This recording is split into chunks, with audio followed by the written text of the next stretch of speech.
예, 이제 호세아서의 성령 가지고 보도록 합니다. 여러분 책 갖고 계시죠? 61페이지.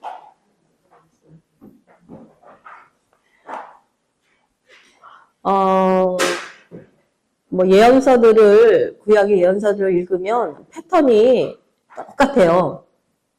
거기서 벗어날 수가 없어. 그 패턴이 하나의 4가지 이제 패턴으로 돌아가는데, 맨 처음에는 하나님이 어떤 분이시다. 그런데 너희가 말 안 들었다. 그래서 심판이 너희에게 왔다. 마지막은 그렇지만 다시 하나님은 너희를 회복시키신다. 이 4 패턴이야. 더 볼 게 없어. 그 이야기는 우리들의 삶이 하나님을 알매도 불구하고 하나님을 믿지 못하고 그 말씀에 순종하지 못함으로 인해서 우리 인간에게 모든 그 주어진 삶의 어려움들이 그 이유 때문이었다. 그러나 하나님은 그런 과정 속에서도 우리를 돌이키시고 회복하기를 원하시는 하나님 아버지의 사랑이 있다. 이 얘기죠. 그래서 가능한 한 빨리 돌이키고 빨리 주께로 오는 것이야말로 가장 복받는 길이다. 이게 성경 구약에 나타난 모든 그 예언서의 한 패턴이에요. 그래서 우리도 우리의 삶 속에서 이제 크게는 우리의 소리가 안 들려?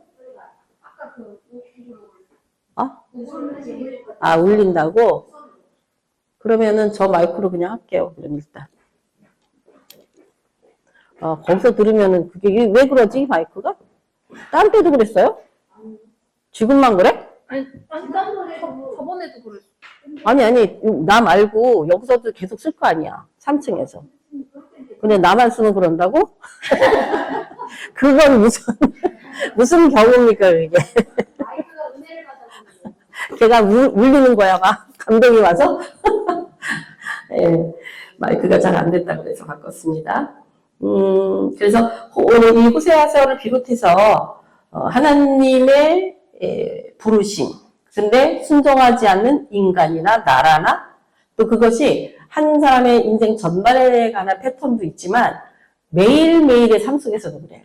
이것을 하나의 긴 역사로만 보지 마시고 오늘 하루도 내가 하나님을 찬양하고 하나님이심을 인정하는 그런 이제 기도로 시작해도 하다 보면 말씀대로 살지 않고 순종하지 않는 내 모습이 있는데 그렇게 되면 이제 그런 문제들로 인한 내 삶의 여러 문제들이 드러나게 되면 하나님은 여전히 우리를 돌이켜라. 내게 와라. 나는 너를 회복시키는 하나님이시다. 그렇게 말씀하시잖아요. 그래서 이것이 한 개인의 삶 속에서도 그렇고 그 개인의 전 인생 속의 삶 속에서도 그렇게 보여질 수 있고 한 나라의 역사 속에서도 보여지고 크게는 창세기 계시록에 이르는 하나님의 크신 하나의 패턴 속에서 이것이 이루어져 가고 있는 것이다. 그러니까 항상 우리가 잊어버리지 말아야 될 것은 뭐냐 하면 하나님은 선하시다예요. 하나님은 선하시다. 근데 우리의 지금 삶의 처지에서 선하시지 않게 보이는 상황들이 있잖아. 근데 그런 부분들을 믿음으로 그래서 아브라함의 축복이 하나님의 말씀을 믿음의 의롭다 여기심을 받았잖아요. 그러니까 하나님의 말씀을 우리가 인정하고 받아들이고 또 여전히 붙들고 그래서 믿음의 지금이 믿어지지 않는 현실 속에서 믿음의 발자국으로 나가는 그 패턴이 우리에게 계속 일어나야 된다는 거예요. 믿음을 붙잡고. 근데 믿음이라는 거는 현재적인 건 아니잖아요. 장차 바라는 것들의 실상이요. 보지 못하는 것들의 증거다. 그러니까 믿음을 소유한다고 하는 것은 하나님이 믿음도 주시는 거잖아요. 믿어지게 하시는 거거든요. 그러니까 하나님의 은혜가 없이는 믿을 수가 없는 거예요. 그래서 믿음을 갖게 되었다라는 것은 나의 노력이라고 하는 차원으로서 믿어지는 게 아니라 하나님이 믿게 하셨다라는 차원에서 우리가 이제 믿음을 소유하게 되는 건데 그것이 믿음이 점점점 말씀을 믿고 순종함이 점점 커질수록 말씀을 믿고 순종했다는 건 믿었다는 얘기잖아요. 그죠? 그러니까 우리 믿음이라고 하는 것은 말씀을 순종함으로 내 삶을 적용시켰다라는 거. 이게 이제 믿음이니까 믿음이 계속 움직여지는 거거든요. 그냥 믿었다. 그래서 끝나는 게 아니라 내 인생의 믿음의 발걸음을, 믿음의 길을 가는 거기 때문에 그 안에서 절대로 우리가 반드시 포기하지 말아야 될 것은 하나님은 선하시다. 그리고 하나님이 내게 허락하신 이 모든 과정은 나를 하나님의 선하심에 동참시키기 위한 과정이다. 항상 그런 결과를 가져와야지 우리가 그걸 받아들여야 돼요. 어떻게 이런 일이 있을 수가 있어. 사실은 진짜 어떻게 이런 일이 있을 수가 있어 하는 일들이 우리 삶 속에 많이 있잖아요. 뭐 내 삶이 아니라도 다른 사람의 삶 속에서도 너무 많이 있잖아. 어떻게 이런 일이, 진짜 우리가 원치 않는 일들이. 그런데 믿는 자의 다른 점은 뭐냐 하면 그분은 선하시다예요. 그분은 선하시다. 그러니까 절대로 이걸 놓치시면 안 돼요. 하나님은 선하시는 분이야. 그 말은 하나님은 나의 삶에 선을 이루실 분이야 라는 사실을 믿어야 그게 믿음으로 넘어가지. 그렇지 않으면은 거기에 묶여서 원망, 막 실망, 뭐 스스로에 대한 좌절 이런 것으로 꽉 차게 되면 사단이 이제 그때부터 우리를 움직이는 거죠. 봐봐라, 네가 믿었던 거다 헛거야. 뭐 하나님 믿었다면서. 근데 안 되잖아. 이런 식으로 우리를 유혹할 수 있는 거리를 만들어주는 거지, 계속해서. 그러니까 그거를 거리를 주면 사단은 아이고 이제 내 필드다 이러고 마냥 뛰는 거죠. 그럼 우리 인생은 결국 어디로 가느냐? 사망으로 가는 거죠. 사단이 우리에게 줄 수 있는 건 사망밖에 없으니까. 그래서 우리의 삶의 현장 속에서 이 이야기는 그냥 우리가 보통 생활 속에서 느껴지는 의미가 아니에요. 우리가 감당할 수 없는 상황들을 맞닥뜨렸을 때에 우리가 하나님의 선하심을 놓치면 안 된다는 얘기예요. 왜냐하면 내 삶에 지금 나타나고 있고 보여지는 것은 도저히 내가 이해할 수 없는 영역일 수 있거든. 그럼에도 불구하고 우리의 믿음의 끝은 좋으신 하나님, 선하신 하나님, 나를 사랑하신 하나님. 이거를 끝까지 붙들고 가야 구원의 길이 거기 있는 거지. 거기서 중도에서 에이 뭐 해봤자, 믿어봤자 뭐 그리고 우리 보고도 막 비난하잖아요. 뭐 기도했다며, 믿는다며, 근데 뭐야, 뭐가 달라졌는데 막 이러잖아. 그런데 사람인지라 그렇게 그런 경험을 하게 되면 우리가 되게 힘들어지거든요. 정말 나도 이해할 수 없는 그런 일들이. 그리고 그런 일들에 대한 그 불안감, 두려움, 이게 그냥 나를 사로잡고 있으면 그게 말하자면 웅덩이에 툭 빠져있는 꼴이 나는 거예요. 웅덩이에 빠진 우리를 구할 수 있는 길이 우리 자신에게 없어요. 그러니까 거기서도 나갈 것은 하나님의 말씀을 붙들고 나가야 된다. 일어나야 된다는 거죠. 하나님은 선하십니다. 그 하나님을 내가 붙들고 여기까지 왔고 또한 나를 또한 인도하실 걸 저는 믿습니다. 이게 우리의 믿음을 보여드려야 되는 거죠. 그러니까 진짜 그게 어려운 것 같더라고. 이게 이렇게 살아오는 과정 속에서 어떻게 이런 일이 라고 하는 문제를 내가 어떻게 받아들여야 될 것이냐. 그러면 막 불안함이 오거든요. 막 두렵기 시작하잖아. 이걸 어떻게 받아들여야 되나. 이거 진짜 이게 하나님 뜻이 맞나? 막 이런 여러 가지 생각들이 불안하게 할 때 궁극적인 하나님의 선하심을 내가 믿음으로 선포하고 받아들일 때 그래서 우리에게는요. 자, 이게 굉장히 선포 기도가 중요하다는 얘기를 많이 했잖아요. 왜냐하면 하나님의 말씀을 믿잖아요. 그러니까 그 믿음이라는 것은 나의 믿음이 아니라 하나님이 하실 거는 하잖아. 그 영역은. 그것을 내가 선포함으로 말미암아 내가 동의하는 거며 확증하는 거며 하나님이 일하시게 하는 거예요. 그래서 선포 기도가 굉장히 중요하고 우리는 선포 기도만 하면 돼. 왜냐하면 이루실 분은 하나님이시니까. 내가 어떻게 할 수가 없으니까. 그러니까 예를 들어서 그래도 이제 어떤 상황이나 사건은 이런 일들에게 빨리 반응할 수 있어. 왜냐하면 그것이 하나님이 하시면 끝나는 일이기 때문에. 근데 어려운 영역이 어떤 부분이냐면 관계 속에 있을 때 내가 이런 상황에서 저쪽 또 다른 사람이 있을 때 그가 하나님의 사람으로 되기 전까지는 이게 내가 원하는 기도, 믿는 기도가 안 이루어지거든요. 그래서 그게 한계예요. 왜냐하면 그 또한 자기가 하나님과에서 해결해야 될 게 있기 때문에 나의 기도만을 가지고 그 일이 이루어지는 건 아니라는 거지. 다만 그 일을 위하여 내가 중보하고 기도할 때에 하나님의 역사가 강해질 수는 있다는 거죠. 그에게 관계 속에서. 그런데 그 강해지는 그 하나님의 역사를 그가 끝까지 부인할 수도 있다는 거예요. 그러면 하나님은 2차적인 일을 내게 행하시죠.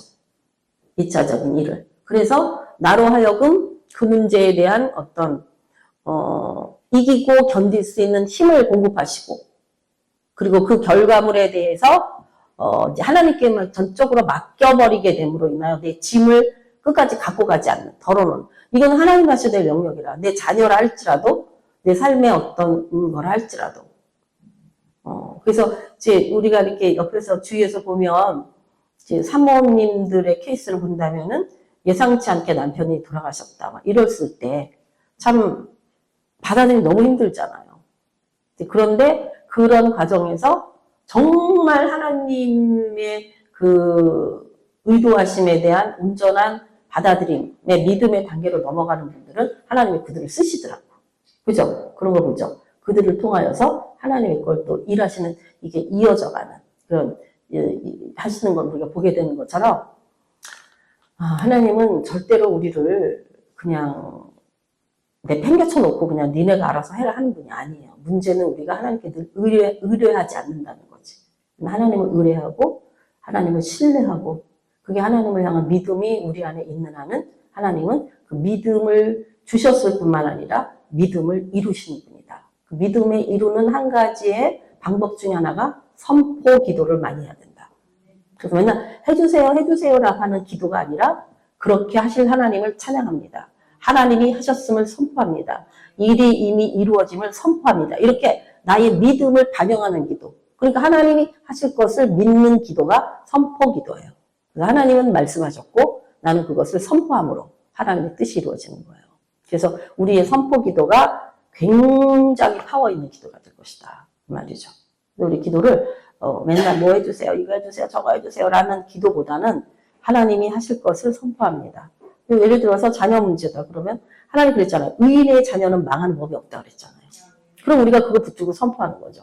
하나님, 나는 예수 그리스도의 의를 힘입어 내가 의의 옷을 입고 의의 사람인 것을 믿고 하나님이 의의 자녀는 망하지 않는다 했으니 그 말씀이 이루어질 것을 선포합니다. 이런 식으로 우리가 말씀에 기초한 선포를 해야지. 뭐 자기 생각을 선포하라봤자 아무 의미가 없고 뒷받침이 안 되니까. 그래서 하나님의 말씀에 근거한 선포. 그러니까 하나님의 뜻을 알고 하는 선포하게 되면 이건 100% 이루어지게 돼 있어요. 문제는 우리가 하나님의 의도하심과 뜻하심을 잘 모르는 게 문제죠. 그래서 이 모름을 알기 위한 것은 말씀과 기도로 성장하는 길밖에 없다는 거죠. 아는 것과 아는 일과 믿는 것에 하나가 됨으로 온전한 사람을 이룬다 했기 때문에 말씀과 기도로 은혜와 진리로 우리를 계속 양육하시죠. 그래서 호세아서의 성령을 이제 우리가 보게 되면은 인내하시는 영이다. 사실은 하나님의 시간대하고 우리 시간대가 너무 다른 거예요. 1000년이 하루 같고 하루가 1000년 같으신 분이야. 그러니까 우리의 믿음의 열매의 덕목 중에 하나가 인내. 그러니까 우리 인생의 여정에서 끝까지, 인내는 끝까지 해야 되는 거지 중도에 포기하면 인내가 아니더라고요. 근데 하나님의 능력 중에, 우리에게 부으시는 능력 중에 하나가 뭐냐면은 인내하게 하심이에요. 바울 사도가 하나님 안에서 능치 못함이 없다라는 말 앞에를 보게 되면, 골로새서인가 빌립보서인가 정확하게 모르겠는데 그 앞에 보게 되면 견디게 하고 이기게 하는 일들에 대한 걸 얘기하는 거예요. 근데 우리는 하나님 안에서 능치 못함이 없다 그러면 우리가 원하는 일들을 이루어준다라는 생각으로 그 메시지를 보지만 그 메시지 전체의 이미지를 여러분과 문장과 단어를 보시면 안 되고 그 문장 안에서 하나님이 의도하시는 전체를 보게 되면 내가 이런 환난과 핍박과 어려움 속에서 견딜 수 있는 인내를 주신 것이 내가 모든 것이 그리스도 안에서 감당할 수 있는 힘을 주다 이렇게 말하는 거예요. 모든 것이 가하다라고 말하는 거예요. 그래서 사실은 인내의 꽃을 피우지 않는 한 나중에는 열매가 선물은 없는 것 같아요. 인내함이 너무 중요하다는 거죠. 그러니까 우리의 인내함으로 인하여 하나님이 인내하도록 우리를 부어주십니다. 왜냐하면 우리가 이 초자연적인 거죠. 이런 게 다 초자연적인. 이 초자연적인 역사는 하나님으로부터 오는 것이기 때문에 내가 인내하고 싶다고 인내되어지는 게 아니라 하나님이 견디고 이게 우리가 말씀 중에서 한쪽 문을 창문을 닫고 한쪽 창문을 열어놓는다고 하시는 것처럼 하나님 우리에게 살 길을 여신다는 거예요. 살 길을. 반드시. 그래서 하나님이 우리가 걱정하고 근심하고 두려워하고 이런 거에 잡혀있는 걸 원치 아니하시고 하나님께 의리하고 의존하고 그분에게 맡김으로 말미암아 하나님의 샬롬을 가지고 인내하길 원하시는 거죠. 그래서 여기 보면 이스라엘에 대한 하나님의 절망감을 나타내기 하나님은 선지자 호세아에게 부정한 여인 고멜과 결혼하라고 지시하셨다. 참 선지자 노릇도 쉽지 않아. 안 그래요? 고멜과 결혼하라고 지시하니까 결혼하는데 그녀는 불륜을 저지르고 방황했고 호세아는 그 고멜을 데려다가 관계를 회복하려고 하고 그 모든 거를 말하자면 헌신했는데 다 용서했는데 고멜은 또 나가잖아요. 참 그럴 때 우리가 이제 혼란스러워지는 거지. 이게 하나님의 뜻이라고 했는데 왜 이런 결과가 나오느냐. 이게 혼란스러운 거거든요. 그러니까 우리는 하나님의 뜻을 갖다가 볼 때에 내가 감당하는 수준으로 끝이 아니라 하나님은 한 고개를 넘기면 그 다음 고개에 대한 계획이 이미 있으시고 또 그 다음 단계 계획을 넘기면 하나님은 또 다른 차원의 정말 데미안처럼 알을 깨고 나오는 역사가 계속 있어져야만 되는데 알을 깨고 나온다는 것은 전부가 부셔지는 거고 깨지는 거잖아요. 그러니까 그 과정을 감당하는 우리로서는 힘들 수밖에 없다는 거지. 근데 깨질 수 있다면 그게 축복이고 다음 단계로 넘어갈 수 있다면 그게 은혜인 거죠. 이건 전적으로 하나님의 일이기 때문에. 그렇지 않으면 우리는 죄 지은 인생으로 죄 가운데 살다가 죄의 그 종로를 타다가 결국은 지 인생의 영원한 지옥불에 들어가는 인생밖에 될 수 없었어요. 그게 우리예요. 그런데 여기에서 우리를 끄집어내고 우리를 탈출시켜서 하나님의 나라로 옮기기 위해서는 버려야 할 것이 있다는 벗어버려야 돼요. 근데 그게 이미 나이기 때문에 쉽게 분리가 안 된다는 거예요. 그 분리를 위해서는 밖에서부터 뭔가가 가해지지 않으면 분리가 안 일어나는 거지. 때로는 환란이, 내게 고난이, 내가 원치 않는 어떤 상황들이 내가 원하지 않는데 깨는 거야, 깨는 거. 그러니까 하나님의 사람치고 이 과정을 통과해야만 되지 그냥 없이 하나님의 사람 된 케이스가 성경에 안 나타나요. 이 모든 과정을 통과할 수 있는 힘 또한 하나님 주시지. 재밌는 말씀이 잠언인가 전도서인가 있는데 보면 우리를 불에다가 넣었을 때 그냥 계속 넣지 않고 넣었다 뺐다 한다고 넣었다 뺐다. 약간 식히는 기간을 준다 이거지. 좀 견딜 수 있는 휴식을 준다는 거지. 계속 넣어놓으면 그냥 죽어버리는 거지. 견딜 수가 없으니까. 그래서 저는 그거에 대한 하나의 그 이해를 가지고 마지막 때 하나님께서 이 환란의 이 날, 대환란의 이 타임에 하나님이 환란의 날을 감하시지 아니하면 구원도 받고 살짝 없다 그랬잖아요. 그 환란의 날을 감하시는 그 은혜에 우리가 들어갈 수 있어야 돼요. 환란의 날을 감해주지 않으면 구원받을 자가 없대. 우리 타임에 뭐 20년이나 30년 안에 예수님이 재림하신다면 재림 전에 나타날 그 환란의 무서운 환란의 그 시기에 하나님이 가려주고 감춰주지 않으면 벗어날 자가 없다는 거예요. 감당할 자가 없다는 거예요. 그러니까 이 시즌에 있어서의 우리의 앞날이 너무나 무섭고 힘들고 정말 일어날 일들을 예측할 수 없는, 어떻게 보면 진짜 우리는 그냥 소시민이잖아요. 그런데 이 세상에 돌아가는 거는 소시민이 하는 게 아니라 윗대가리가 이제 윗대가리라고 하면 안 되나? 윗분들이 하잖아? 근데 그 윗분이라고 하는 분들 위에 역사는 사단의 역사에 다 휘둘리는 거예요. 그러니까 우리는 소시민이지만 하나님께 속한 자라면 우리는 사단의 역사가 보여야 되는 거죠. 그래서 하나님이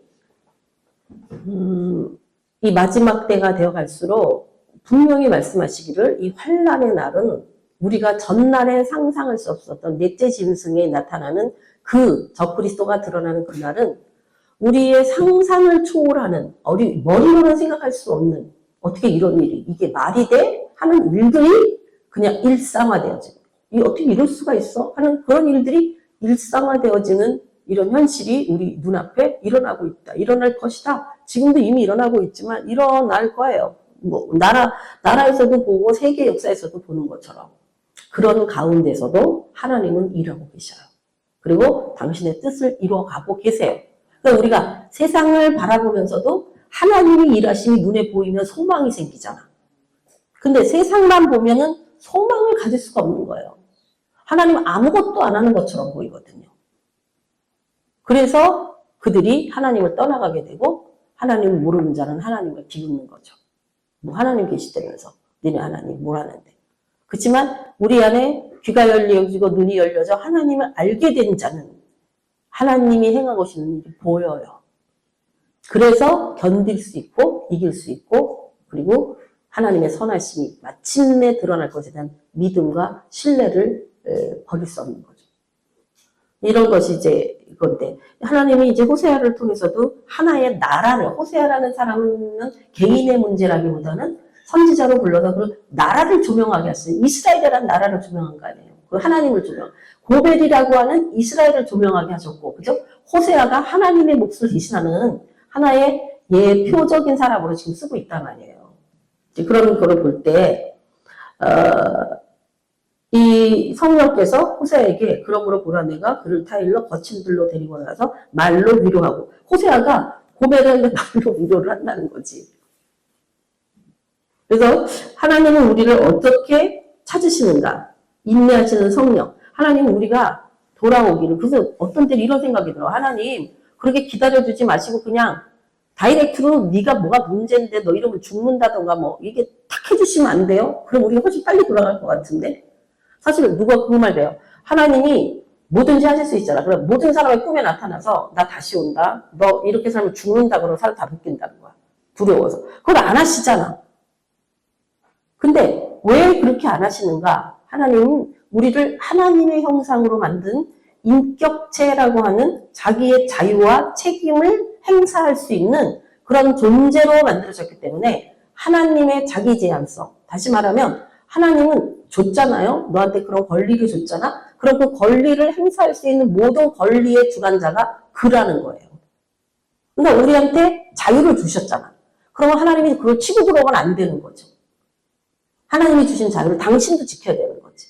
그래서 우리가 죄를 짓던 하나님을 쫓던 하나님이 그거를 보고 계실 수밖에 없다는 거지. 다이렉트로 치고 들어오지 않으신다. 왜? 그분의 인격이, 약속이 그렇기 때문에. 그래서 정말 자발적으로 그런 것을 부어주셔도 내가 자발적으로 안행하지 않으면 하나님이 억지로 하시는 케이스는 그렇게 흔치 않아요.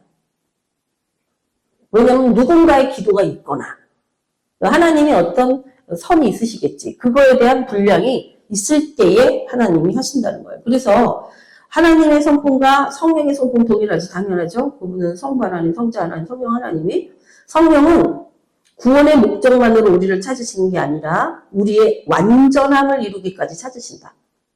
그리고 우리가 성령 안에 있는 한에는 죄에 대하여 의에 대하여 심판에 대하여서 우리를 보게 하시니까 성령이 예민하게 성령에 예민한 사람들은요 죄에 대한 게 굉장히 예민하게 느껴집니다. 그게 정상이에요. 성령 충만한 사람이 죄에 대해서는 감각이 없어. 우리가 보면 저 분명히 문제 있는데 자기는 아무렇지도 않아. 이런 경우들 많이 보잖아요. 이거는 그 사람이 성령 충만함은 반드시 성령이 내 안에서 내주하시면서 이제 예수님의 시대는 옆에 계신 시대라면 성령의 시대는 내 안에 계신 시대잖아요. 그래서 구약에 위로 임하셨던 하나님이 예수님이 내 옆에 오시는 하나님이 됐고 오늘 신약에는 성령으로 내 안에 오시는 하나님이 됐단 말이에요. 그러니까 오늘 이 시대에 살고 있는 그리스도인이라면 당연히 성령이 내 안에 계셔야 되는 거죠. 근데 당연히 성령이 내 안에 계시다면 그 감각이 있어야 된다는 거예요. 하나님에 대한 감각이나 예수님에 대한 감각 자체가 우리는 없어요. 그죠? 직접 본 분이 아니고 하나님 직접 내게 임하는. 그런데 성령이 내주하시기 때문에 내 안에 오셨기 때문에 나의 지정의, 나의 영적인 영역과 나의 육계에 대한 영역을 다 체크가 가능해지는 거예요. 그래서 성령이 내 안에 계신 분은요. 성령으로 말미암아 자기 체크가 당연히 일어나야 되는 거예요. 죄가 들어왔을 때 어머 이건 아니구나. 이런 마음도 들어야 되고 또 내가 하고 싶진 않지만 그것이 그러나 하나님 기뻐하시냐 내가 해야 되겠구나. 이런 어떤 지각, 자각 또 이런 어떤 감각 그리고 성령이 진짜 임하시면 내 몸이 예를 들어서 기운이 쫙 빠진다던가 성령이 임하셨을 때 그래서 우리가 쓰러지잖아요. 목사님하고 저 그런 얘기를 했어요. 쓰러지는 것만이 우리도 사실 그런 과정을 다 겪었기 때문에 손을 대면 쓰러지니까 쓰러지는 것만이 다냐? 그 다음에 일어나서는 무슨 일이 있는데? 안 쓰러지는 게 다냐? 그때 그때는 또 성령이 강하게 역사하시는데 그 양면성이 다 있거든요. 그러니까 모든 것에 그런 어떤 성령의 그 현상에만 집중하는 것도 되게 위험할 수 있고, 제일 중요한 것은 그들에게 말씀이 내 영의 깊이, 그러니까 내 혼적인 영역에서는 지적인 영역에서 반드시 말씀이 내 것으로 세워지는 작업에 성령의 기름 부으심이 들어가고, 그것으로 인한 그 현장에 일어나는 현상들이 내게 느껴지는 단계. 이렇게 가야 되는 거지, 말씀 없이. 그래서 뭐 은사 나타나고, 무슨 병 고치고, 귀신 쫓아내고, 아니면 기도했더니 쓰러지고, 여기에 포인트를 두는 집회만 쫓아다니는 분들이 있어요. 그러면요, 그분들은 말씀이 없어. 그래서 뭔가 겉으로 드러나는 어떤 증상에 집중하는데, 말씀의 능력으로 자신의 사명가 말씀이 길이라 그랬잖아요. 길은 없는 거예요. 매일 그 자리에서 받기만 하는 거예요. 물론 성령의 역사하심으로 인해서 그러니까 그가 더 말씀을 더 깊이 보고 하나님의 지혜, 말씀, 지식의 은사 이런 것들이 임해서 더 깊이 나갈 수 있다면 참 다행스러운 일인데, 그렇지 않고, 그러니까 이제 우리가 이런 얘기예요. 기도원만 막 다니는 사람들이 있단 말이에요. 교회 생활 안 하고. 그런 사람들은 기도원 열심히 다니는데 성품의 변화가 안 일어나. 그리고 또 기도원처럼 뭔가 감각적으로 뭔가를 불러일으키는, 근데 기도원의 특징이 있잖아요. 교회 생활하고 틀리잖아. 교회는 뭐 가면은 이거 해라 저거 해라 뭐 또 그렇게 되지 않은 관계 속에서 어려움이 부딪히고 막 이런 일들이 일어나잖아요.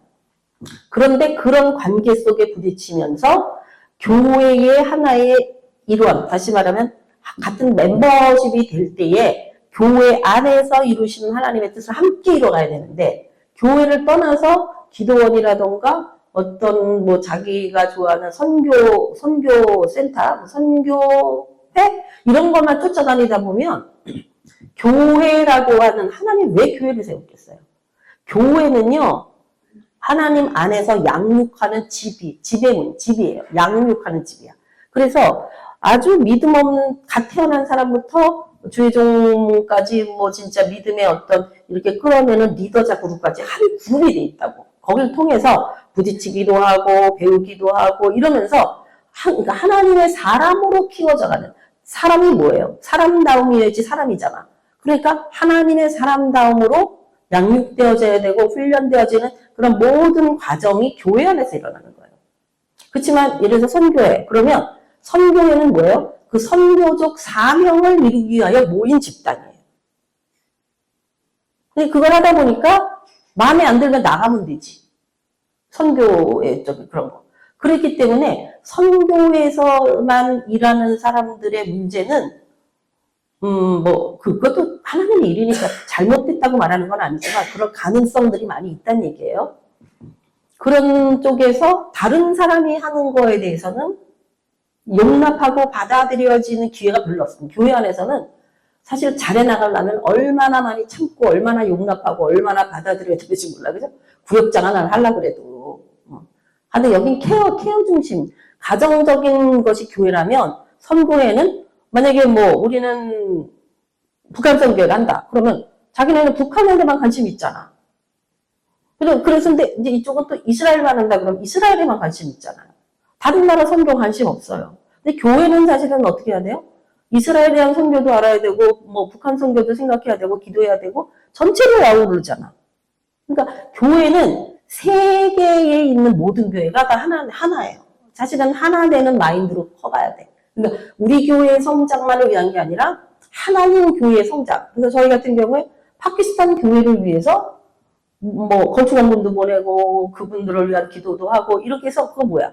우리 교회가, 내 교회가 하나님 교회만이 아니라 그 교회도 하나님 교회니까, 우리가 형제니까 하나됨을 위하여 세계가 하나 되어지는 하나님 교회 하나, 그런 마인드로 커가야 된다 말이에요.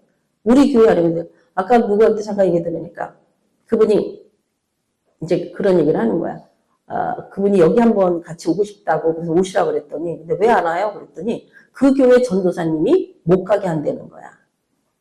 그게 뭐예요? 그래서 내가 그랬지. 그 전도사님 좀 데려보라 그랬지. 그게 뭐야?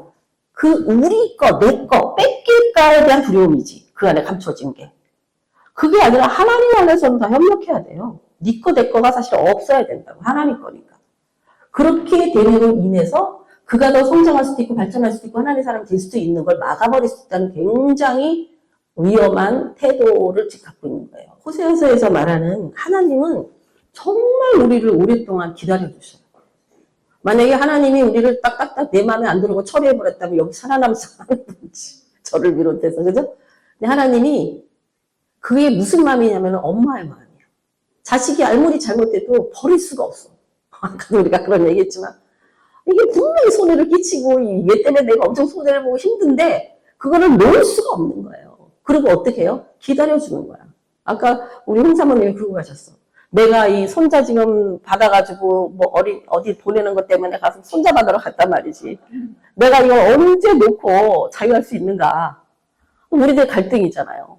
자식 손자는 더 이쁘잖아. 걔네들 또 내가 안 해주면 누가 해줄 사람이 없잖아. 뭐 냉정하게 뭐 딴 사람한테 또 그게 아니거든. 이게 이 관계 속에서 사랑이라고 하는 것은 그 꼬라지를 보면서도 기다려줄 수밖에 없는 그 부분이 포함되어 있다는 거예요. 그래서 그게 사랑인 거예요. 근데 이 사랑은 어디서부터 시작된 거냐면 하나님께로부터 온 거라는 거죠. 그러니까 하나님이 우리를 기다려주시고 참아주시고 아무 말 말씀하시고 진짜 다른 건 우리가 아무리 잘못해도 사람 앞에 가면은 잘못을 막 지적을 하잖아. 만약에 내가 그 사람이 잘못했으면 그 사람한테 용서를 빌고 무릎을 꿇어야 되고 막 이래야지만 이게 그나마 끝날까 말까 하잖아. 하나님은요. 100번이면 100번 내가 잘못한 걸 가지고 하나님 앞에 나아가면은요. 그걸 위로하신다니까. 지적하시고 야단치시는 게 아니라 알고 있다. 네가 그걸 깨달았구나. 네가 깨달았으니 네가 그런 것이 용서받은 거야. 이런 하나님은 100이면 100 안으시고 이게 안으로 이 당신의 사랑 안으로 우리를 하잖아요. 세상에서는 네가 하나 잘못했어? 그럼 내가 10배로 갚아준다. 라멕처럼. 그게 인간의 방법이고 정말로 그렇기 때문에 용서받고 싶지도 않고 더 나빠지고 더 잊어버리려고 딴짓하고 이런 식으로 된다면 하나님은 끝까지 우리를 기다리시고 끝까지 당신의 사랑으로 그런데 이 끝이 어디냐? 우리의 육이 끝나면 끝이에요. 그 전에 처리해야 돼. 근데 문제는 이 육이 언제 끝날지를 개인적으로 아무도 모른다는 거예요. 잠시 후가 될 수도 있다는 사실을 우리가 모르고 있는 거죠. 내 생명의 끝이 언제라는 거. 그렇지만 분명히 끝이 있잖아요. 그래서 하나님은 이 땅에도 즉각적인 진노를 내리시는 것 같지 않게 보이지만 반드시 끝은 있다. 시작하신 하나님이 끝이 있다. 저와 여러분에게도 이미 우리에겐 시작이 있기 때문에 반드시 끝이 있다라는 사실을 우리가 알아야 된다는 거죠. 진짜 믿어야 된다는 거죠. 그래서 하나님께서 인간이 범죄했을 때 여호와께서 이르시되 나의 영이 영원히 사람과 함께하지 아니하리니 이는 그들이 육신이 됨이라. 하나님은 영이신지라 영이 살아있는 자가 함께 하시는데 영이 하나님과 분리되어 있는 사단의 영에 묶여있는 자하고는 하나님이 관계 회복이 불가한 거예요. 이 불가한 관계 회복을 위해서 예수님이 오셨다는 것이죠. 그래서 여기 있는 이제 말씀처럼 호세아가 자신이 행하는 그 태도를 통하여서 하나님이 우리에게 어떻게 하시는가라는 걸 이제 선포를 보여주시면서 정말 인내하시는 영, 오래 참고 견디시는 영에 대한 그런 것들을 얘기하면서 여러분 112페이지에 보면 이제 이런 얘기가 있어요. 우리가 잘못했을 때 성령은 곧바로 떠나시는가 이 부분에 대해서 성경은 우리에게 성령을 근심하게 하지 말라. 그렇지만 어느 타임이 되면 도저히 용납하기 어려운 타임이 되면 영이신 하나님이 이 불법에 묶여서 하나님을 지속적으로 거부할 때 하나님은 떠나셔요. 그것이 사울과 같이 그죠? 하나님의 영이 거기는 내재가 아니라 이제 이게 위에 임하심에도 불구하고 사울을 떠나버리셨다고.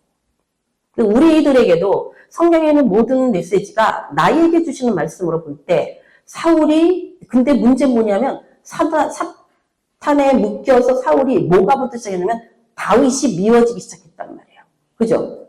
다윗은 죽이자 사람들이 사울은 천천히요 다윗은 만만이다라는 그 소리를 들으면서 사울 마음속에 뭐가 들어오기 시작한 거예요. 저 다윗을 죽여야 되겠구나. 그렇지 않으면 내 아들이 왕위를 못 되거나 내 왕국이 넘어가겠구나 절로 라고 하는 생각이 들기 시작하면서 사실 그 전에 사울은 이미 하나님 앞에 몇 가지 죄를 지었죠. 자기 마음대로 오기 전에 사무엘이 오기 전에 자기가 제사를 드렸다던가 이런 하나님이 절대로 하면 안 된다고 금한 것들을 몇 가지를 했어요. 뭐 자기가 다 죽이라고 전쟁에서 죽이라고 하는 것을 좋은 것들은 죽이지 않고 가져왔다던가 이런 하나님 앞에 범죄했을 때 그것을 곧바로 회개를 했으면 다행인데 그가 회개하지 않고 급기야는 그게 자꾸 쌓이는 거지. 그러니까 하나님의 길에서 돌이키기 시작했을 때 처음에는 요만큼 뭐 어쩔 수 없이 사람들 다 이러고 조금 돌렸는데 나중에 가다 보면 완전히 딴 길 가는 거죠. 시작은 조금인 것 같지만.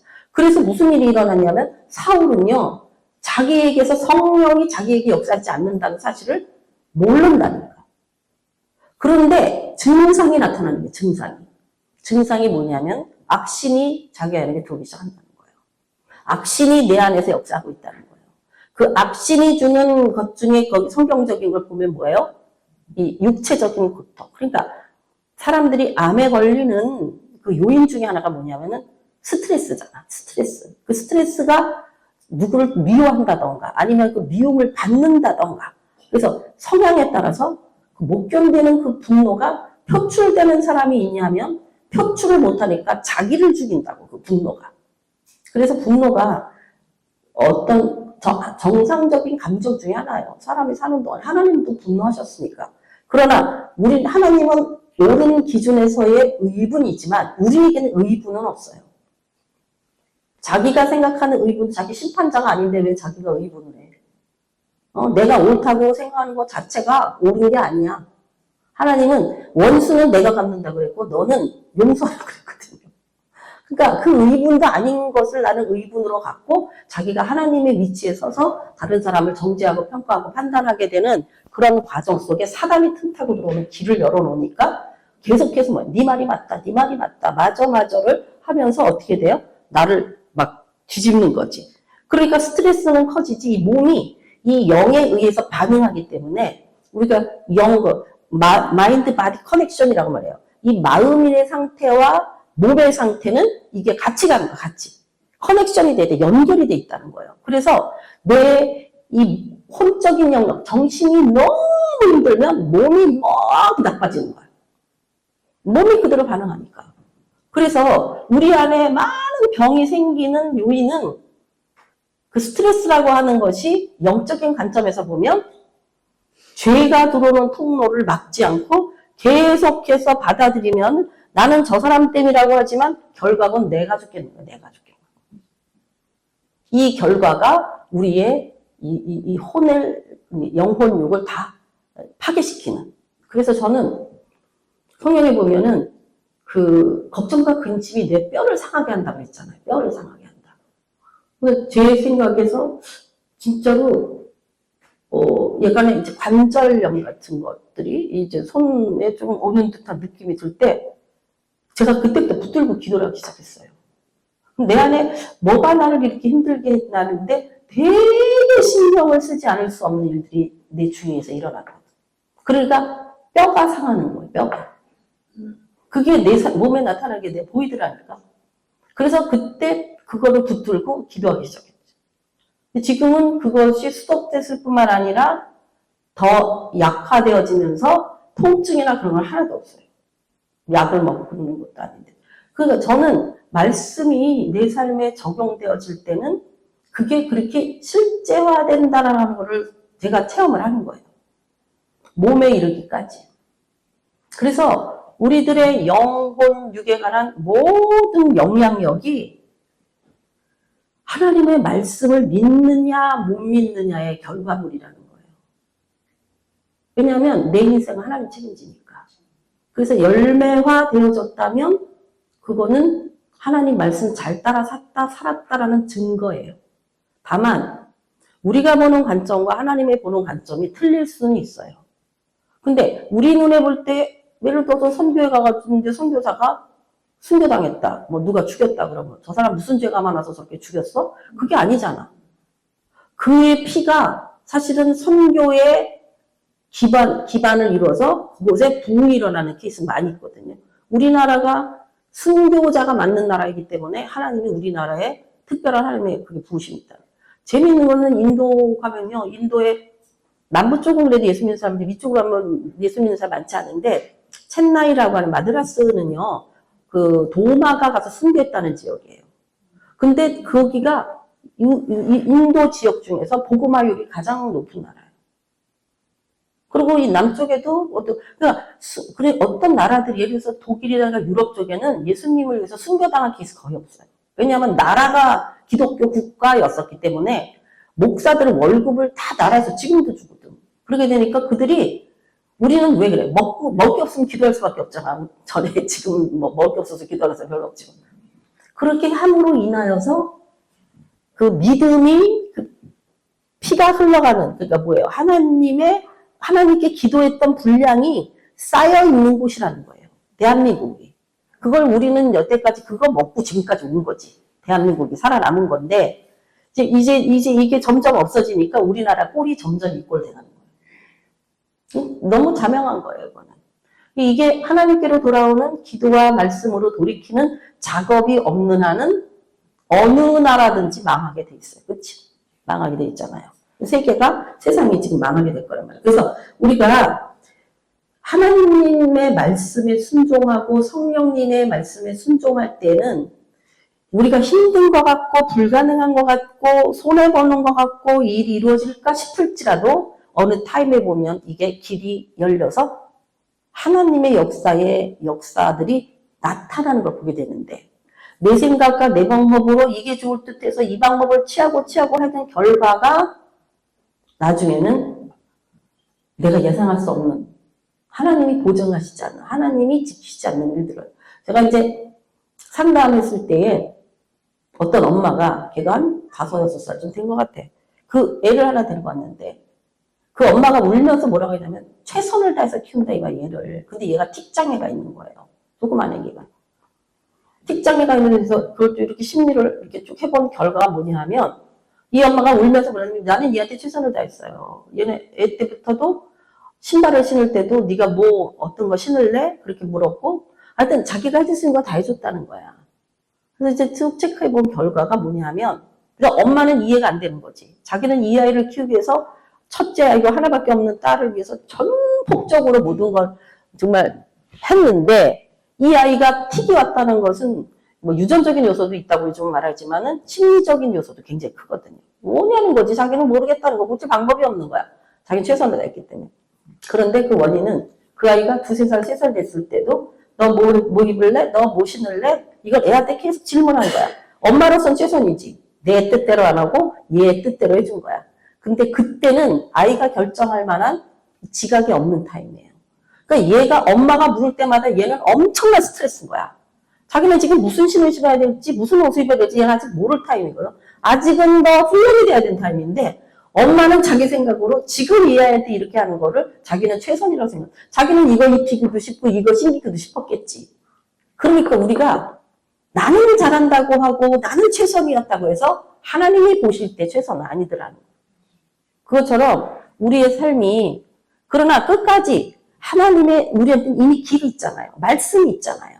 그 말씀을 붙들고 나갈 때 하나님의 역사는 기다려주시고 인내하시고 우리가 혼자 싸우도록 내버려두지 않으신다는 거죠. 그래서 우리가 정말로 성령님을 붙들고 가는 거예요. 그렇게 될수록 우리 마음 가운데 그러면 성령이 길을 내시는 하나님의 말씀이 이루어지는 건 말씀이 그 성경을 보면은 이렇게 그럼 우리로 하여금 거룩해진다 이렇게 표현합니다. 거룩해지는 삶. 우리의 삶이 점차적으로 거룩해져야 된다는 거예요. 도대체 거룩이란 뭐냐? 일단 거룩이라는 단어는 구별된다는 거죠. 그건 뭐로부터? 세상으로부터. 다시 말하면 하나님께 속함으로 인하여 거룩해지는. 그래서 성자가 거룩한 성자가 붙은 거는 다 구별되었다는 뜻이잖아요. 성전, 성도, 뭐 성화 이런 모든 게 구별되어진다는 뜻이거든요. 그러면 이게 결국은 이 거룩하면 우리가 인간이 타락했던 존재잖아. 전인적인 타락이든 지정의뿐만 아니라 영혼, 육이 다 타락한 존재였던 우리를 하나님이 불러내려 오셨다. 그것이 이 신약의 초기에는 예수님이 우리를 불러오신 거고 전에는 아담이 범죄했을 때 하나님이 아담아 너가 어디 있느냐 불러러 오시고 하나님 항상 먼저 오셔요. 오셔서 우리에게 불렀을 때 그럼 우리를 어떤 길로 가게 하기 위하냐? 죄된 길에서 벗어나 의인의 길, 다시 말하면 거룩한 길을 가게 하시기 위하여서 지금 성령께서 우리에게 말씀하고 계시는 이것이야말로 유일한 길이란 말이에요. 거룩해지는 길, 거룩한 길. 그래서 예수님이 이 거룩한 길을 어떻게 가느냐? 예수님의 피와 살로 가는 길밖에 없죠. 이 더러움을 벗어버려야 되니까. 그래서 이 죄의 문제가 해결되고 예수님의 살을 먹음으로 말미암아 그 길을 갈 수 있는 거야. 힘이 나서. 그러니까 말씀이 없는 자 절대로 이 길 못 갑니다. 말씀이 없는데 일어날 수가 없어요. 근데 그 의사들이 얘기할 때 심리적으로도 마찬가지예요. 이 말씀을 먹어야 돼. 말씀을 읽어야 돼. 그럼에도 불구하고 우리가 말씀을 볼 기력조차 없는 케이스가 있죠. 이거 완전히 입원시켜가지고 수술해야 되는 케이스도 있고 어떤 사람은 병원에 갔을 때 그냥 약만 처방해주면서 일주일만 먹어요. 그럼 낫는 경우도 있고 또 어떤 사람은 아유 그 버릇만 이거 맨날 그거 하지 말고 좀 잠자는 시간 늘려요. 아니면 햇빛도 좀 쬐요. 이렇게 하는 경우도 있고 그게 말은 케이스 바이 케이스라고 우리의 그 돌이켜야 되는 턴되는 그런 것도 사람마다 다 틀려요. 다 똑같은 게 아니더라고. 그리고 또 어느 때는 그냥 이렇게 쉽게 돌이킬 수도 있지만 어떤 때는 깊이 수술을 해야만 해결되는 문제도 있고. 그래서 이런 문제들이 우리의 삶 가운데 계속 가지만 이것을 그래서 교회가 왜 중요하냐면 어린아이 같이 아무것도 모르는 사람한테 가서 어떻게 돼? 나가 애기 보는 것 때문에요. 내가 하나님 교회 예배 드릴 수 없어요. 그러면 교인 중에서 같이 가서 내가 같이 애기 봐주고 뭐 설거지도 해주고 같이 데리고 이런 게 케어잖아요. 그러니까 이렇게 할 사람이 있냐면 또 그 케어할 수 있는 만큼 성장한 사람도 있는 거야. 이게 교회예요. 아까 말했듯이 선교회 같은 경우는 그런 사람 필요 없어. 케어 받을 사람은 오지 말아야 돼. 우리는 그 사람을 케어하는 게 아니라 이거지. 이 일을 하기 위해서 모인 사람들이라는 거지. 특성이 틀린 거란 말이죠. 그러나 교회야말로 하나님이 당신의 집으로 세우신 곳이기 때문에 교회에 소속되어져서 교회의 양육과 교회의 훈련과 교회 안에서 정렬되어지는 그 훈련이 안 된 사람은 제대로 된 사람이라고 할 수 없어요. 그런 경우는 목회자가 돼도 마찬가지예요. 정렬이 안 돼 있어, 하나님과. 그래서 자기가 존경하고 자기가 따라야 되고 자기가 지켜야 될 것조차 몰라. 그러면 결국은 다 정말로 개판되는 거예요. 그래서 이 교회라고 하는 공동체가 굉장히 중요한 공동체라는 거죠. 이 하나님의 사람으로 양육되어지는. 그래서 우리가 이 거룩이라고 하는 부분을 보면 도대체 어떻게 거룩해지는가? 이 요한복음 17장 17절을 보게 되면은 하나님이 진리로 거룩하게 하신대. 진리가 뭐예요? 하나님 말씀이잖아. 예수님 말씀이잖아. 그래서 아버지의 말씀은 진리입니다. 그렇게 말하고 있단 말이죠. 근데 진리로 거룩하게 된 것이다. 17장 19절에도 보면 진리로 거룩함을 얻게 한다라고 기록하고 있어요. 진리. 그러니까 말씀을 모르는 상태 속에서는 이 거룩이라고 하는 길에 들어서지를 못한 거야. 그럼 우리가 언제까지 말씀 가야 되겠어요?